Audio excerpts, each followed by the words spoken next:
It's definitely about government opening out to people. Look, there's a huge amount of knowledge. I take public services. There's huge amounts of knowledge that there is about public services, people who've used public services. I was at an NHS hospital yesterday, and one of the things that they found is that maternity services were dramatically transformed. The quality of them and the customer satisfaction was dramatically transformed because they went out and asked the people who'd used the services what they thought of them, how they thought they could be changed. The thing that strikes me is there's massive untapped resource out there of the people who use our public services, for example, and government needs to do a much better job of opening out to that opinion, understanding what people want, and then shaping services on the basis of what people's perceptions are.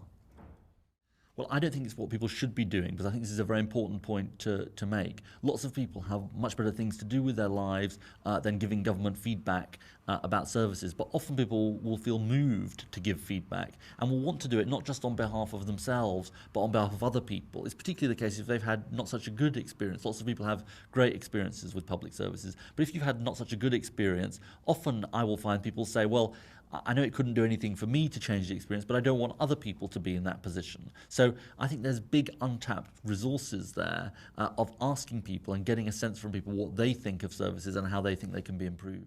It is a shift in power. It's a different kind of democracy, in my view.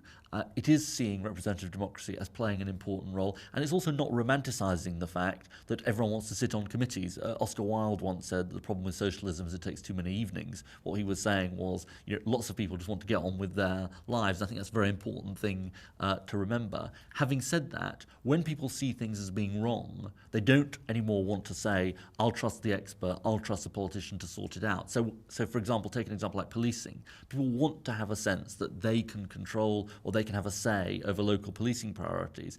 And there are different ways of doing this. There are, if you like, institutional forms of accountability, electing people to police boards and authorities and so on. And that's an important part of what needs to be thought about. But there's also softer forms of accountability. So the police having a local beat meeting in an area to say, well, what do you, the people in the area, think are the priorities, and what are the key issues which we, the police, may not be noticing? It's more a collaboration in tackling the problems that communities face, rather than simply saying, I'm going to rely on the expert, I'm going to rely on the politician to sort it all out themselves, because that's not realistic, and I don't think it's what people want anymore.